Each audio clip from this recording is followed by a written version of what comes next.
Hi, my name is Paul Secor, and I'm the Vice President of Philanthropy for the Mental Health Association of Central Florida. And today we're celebrating World Mental Health Day. Instead of just kind of doing the tried and true, put up an image, we want to take a deeper dive and explore mental health as it relates to different communities, different demographic groups, and different people. So what we have today is an interview with Mr. Tracy Ramos, who's the co-founder of Positive Behavioral Solutions. Tracy, thank you for being with me. Thank you for having me. Well, I appreciate it. So we're going to Pleasure. dive into mental health as it relates to the Asian American community. But before we do that, tell me about how you got involved in mental health and kind of what inspired you to get in the field. Absolutely. So my first year in high school, I was a military brat and I was going from school to school. So this was a new high school and it was in Germany. And I Okay. was dealing with a sense of confusion and of fitting in. But my school counselor during that time noticed that and pulled me out and started to talk to me. She talked to me on a weekly basis, and what I felt from her was just nothing but support, positive support, um, letting me have my own space to talk, letting me express how I want to express. Mm. And she also encouraged me in areas to join groups such as cheerleading, soccer, the drama club. So without her, I probably would still be a lost puppy within that, that confusion of high school. But looking at her and her being a mentor to me led me to the path to become a licensed mental health counselor. Wow, So you never yeah, know who's going to be impactful in your life, or moreover, you never know whose life you might be impacting, right? absolutely. She impacted my life very strongly, and I'm very thankful for that. Interesting. And do you think she has any idea of the difference she made in your life? Absolutely. All So right. thanks to social media, we follow each other. We definitely follow each other. Oh, that's great. That's an awesome story. Well, one of the things we're doing with this World Mental Health Day, trying to explore, how mental health relates to different cultures, different groups, as I mentioned at the onset. And one of our kind of hypotheses is that, we all know that stressors link to kind of endangering or negatively impacting potentially somebody's mental health or mental wellness. That's kind of the starting point where things start to unravel at times. So when you look at the Asian American community, I think it's, very unique, even though it's represented by many different cultures, right? You have Filipino culture, Japanese culture, Korean culture, et cetera. There seem to be some commonalities of stressors that Asian Americans go through that might impact their mental health. And if you can, what do you think those might be, and what have you seen in your experience? Absolutely. So within the Asian community or the Asian American community, and you're definitely correct, it involves Filipinos, Chinese, Japanese, Koreans, Vietnamese, and many more. Even Southwest Asians, we are definitely grouped in there. And we all face some of the most common and unique stressors, that impact our mental health. One could be cultural expectations and pressure. So, Mm, many Asian Americans, including myself, we have the pressure to conform to like cultural norms and expectations, within society or within the United States. We always have to conform to academic excellence and career success, and especially family obligations. This yeah. can definitely lead to a feeling of inadequacy, a feeling of stress. There's also the stereotypical that, Asians have to be smart and everything. They have to be doctors and lawyers, and it can lead to them, to challenges with individuals within the community, to make it difficult for us to seek help, and we have to keep it all in. There's discrimination and racism due to the recent rise of the anti-Asian hate incidents that Yes. exacerbated those feelings. That can lead to alienation, anxiety, and depression. I remember growing up, how many times I've heard that Chinese, Japanese look at me and kids pulling their fingers upwards. And back then we don't know any better. Yeah. But as an adult, I still think about that. that still comes back to my mind like, oh crap, and at times I would still look in my eyes and be like, do I look like that? Does my eyes peel back? And then we have acculturation stress. Many Asian Americans navigate mental or multiple cultural identities. This can lead to different types of confusion, between the stress balance of heritage, identity confusion, whether you're Asian, but then going with mainstream America, and then there's the family dynamics and family obligation, making sure that, offspring take care of us offspring. We have to take care of our families, mothers, Yeah. fathers, cousins, aunts, grandparents. There's personal desires, and that can lead to tension within the family relationships. So in many cases, it becomes reluctant for an individual to seek out mental health issues. A lot of it also within our community also has to deal with shame, and also feelings of failure. In our community, we take mental health issues as feelings of failure, and that it can bring Interesting. shame towards us. So, as Asian Americans, as families, we believe in collectivism, Mm, to stay within the family and be resilient.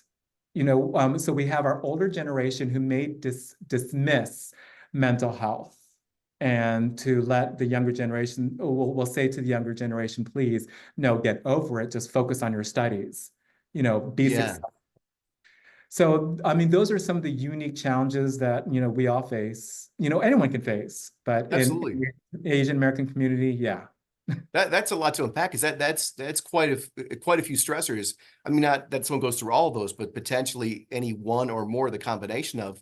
One thing that I've seen too with Asian culture, it seems to be a common theme is a great reverence for authority and a great respect for authority. And at the same time, like you mentioned, going through some of the discrimination-based issues and things, and challenges with that. Do you feel like that creates an additional strain because someone's experiencing that turmoil, but a lot of the culture, from what I've heard, is taught to like, hey, deal with it, you know, be the quiet, successful person. Can you comment on that? What are your thoughts? Is it untrue? Absolutely. So within our culture, within most Asian cultures, we are very much taught to obey, to be compliant, to follow the rules, and to focus on being successful. So if you follow the rules and you focus on being successful, you're on a clear path. You are good within the family, and they can celebrate your success, right? Yeah. So when you leave that culture from home and you go into society, within American society, and then you face those pressures to try and be conforming or compliant, when other issues come up, such as like the racism or discrimination, then you try and be compliant, or you don't know what to think of it. Should I say something back? Should I talk back? Should I defend myself? Or should I just look the other way and keep going? You know, Yes. that causes a lot of confusion. And it can cause a lot of identity confusion within, especially the younger generation themselves. Now, there's obviously a lot of stressors that have to be dealt with, and there's challenges associated with that. Overall, though, I think I heard you touch on something too. You said, that there was definitely a stigma when it came to mental health, that it was not something like it was seen as a weakness. Can you expand upon that? Is it really in the culture, in Asian American culture, where like if you're going to seek out help, is that seen as a negative in general, do you think? At most, absolutely at times. And in our culture, we're making some progress in education about mental health, but we're still far along away. So in cultural values of Asian, especially growing Asian American population or in communities, what we value is collectivism, family honor and resilience. Keep Mm, problems within the family. yeah. Don't go admitting your problems everywhere. Otherwise, that's going to definitely cause stigma. We were taught to, if you cause problems or if you tell about your problems, people will not only not like you, but not hire you. You won't get Ah, accepted into higher education or institutions. mm. You've got to, in a way, remain as close to perfect as possible. So a lot of us within the community, individuals, they may feel pressured to maintain a facade of strength and, sometimes emotional stability, Well, and that can be very stressful. yeah, I can imagine. And trying to get people to step forward to get help seems like a challenge. So I guess you have the Mental Health Association of Central Florida. All the services we offer are free. We offer free therapy to the uninsured. We have free support groups. I know you do a lot of work offering therapy in different ways. How can we break through more to the Asian American community, do you think, and get past the stigma and get people the help they need? What do you think are the keys to doing that? I'm glad you asked that question. And it's going to definitely involve a lot of education, awareness, and campaigns in the community. We got to have a lot more community engagement. Also, talking to the pointed, identifying the leaders within the community, any community, whether it be Asians, African Americans, Hispanics. Invite the leaders for a discussion to talk about mental health, to make it normal, advocate for policies, especially, training in culturally competent services, also partnering with universities, colleges, schools, and reaching out to those different groups, and having a discussion, providing a safe space that, talking about your mental health is definitely okay. And it's definitely normal. And it is definitely, and it can definitely be treated. And what you're going through, you shouldn't be alone. Yeah, You shouldn't have that stigma and you makes shouldn't feel sense. shame about it. Yeah, and we often talk about it's like a physical ailment. If you have a physical ailment, you need to get help for that. You need to get treatment, try to cure it. The same thing with the mental health and just try to get that message through. It's a challenge, right? Absolutely. Absolutely. But, you all as an organization are doing great work, by educating, going out there, partnering with different groups such as us and within different communities. So, I mean, you guys are definitely just, you're continuing the work. Obviously, as a whole, as a society, we still got a long way to go, but at least, there's organizations such as yourselves that are doing it, that are Uh, continuing to do it. Yeah, hey, it takes a village, right? We all gotta pitch in and try to help, I think, when it comes down to it. Absolutely. When you look Absolutely. at the mental health industry, it seems like, at least in Florida here, there's an underrepresentation by Asian Americans in the field.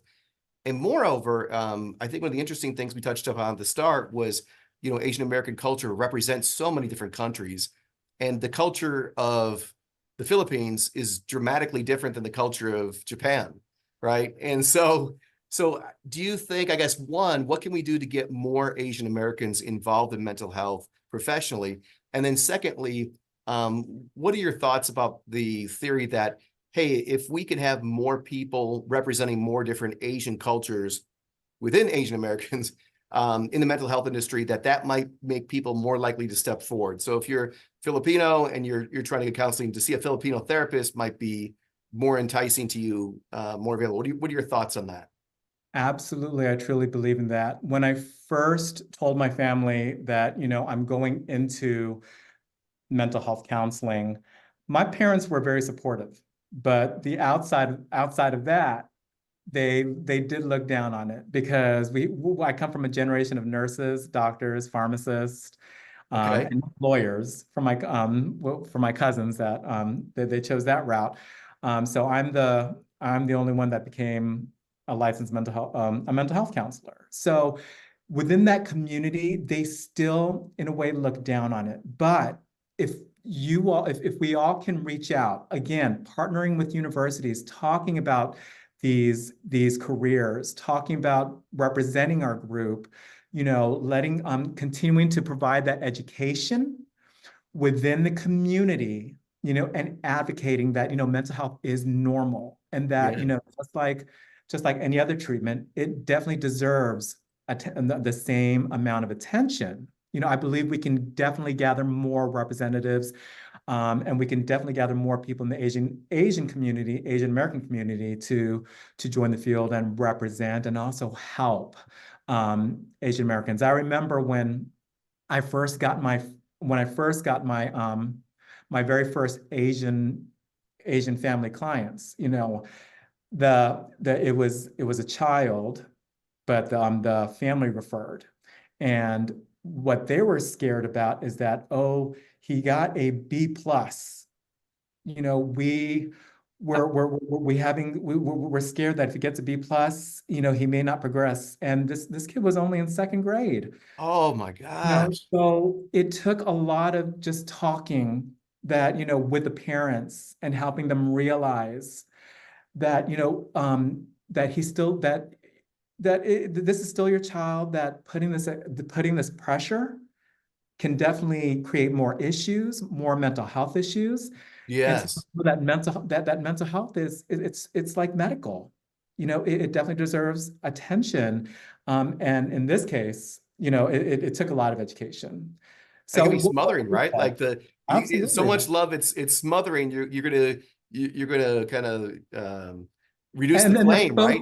they're focused on success. They're focused Yes. on success versus like, oh, the overall picture, you know, and growth of that child. So Interesting. I think in my family they would have thrown a party for me for the B plus, you know? So, but well, I know we covered a lot of stuff, and I know that this topic is very broad, but do you feel like there's anything we missed or anything else you wanted to add in? well, if anything, I would definitely promote more advocation and cultural competence training. I know that there's a lot of rules happening right now in Florida, but again, cultural diversity training is very, very important to understand everyone's culture and how Yes. to operate, especially in the mental health field. You know, because how one culture looks like to another culture may be completely, may be normal within that culture, but to that other Yes. culture, it's completely different and kind of out of the norm. So, you know, I definitely promote, you know, culture diversity training, cultural competence, as well as, you know, more engagement within the community. So Yes. hopefully we can definitely reach that. I think you're spot on, because I think that the more conversations we have like this, the more things that just little nuggets of knowledge get spilled over. And you're right. And I think the big challenge is we're so diverse in our country. We constantly have to have this conversation because just even doing these interviews, seeing the differences between the Caribbean American culture and the African American culture and the Asian American culture is totally different. And there are unique aspects to it that you need to be knowledgeable about if you really want to help people. Absolutely. So, yeah. All right. You did Well, it. last thing, I know you run Positive Behavioral Solutions. So, at that business, what kind of services do you offer, and how can people get in touch with those services? Absolutely. So we are a community behavioral health agency, and we specialize in children and families, as well as adoption and foster care. And so we are all trauma-informed therapist providers here. We provide two programs, therapy, as well as psychosocial rehabilitation specialist. Okay. And that program teaches life skills to our younger generation. So they can definitely access our website through pbsfl.org. Okay. We have all insurance, commercial insurance, as well as Medicaid HMOs, and we service the whole of Florida. All right. Well, I know you guys are hard workers. Every time I look at your organization, it seems to be expanding, offering more services. I see more employees there. So I know you've been quite successful with it. And the bigger thing for us is you've been a great partner, supporting our different events and our different activities and doing things like this. So just want to say thank you for all that you do and how you support the Mental Health Association of Central Florida. And thank you, Paul. Thank you for doing this. I Thank you, appreciate it. Central Florida Mental Health Association. You bet. All right, everyone. Well, that wraps it up for us. So remember, we are celebrating World Mental Health Day. So please, we thank you for watching this video and encourage you to watch other videos we have on this topic, as well as access our free resources at mhacf.org. Thank you.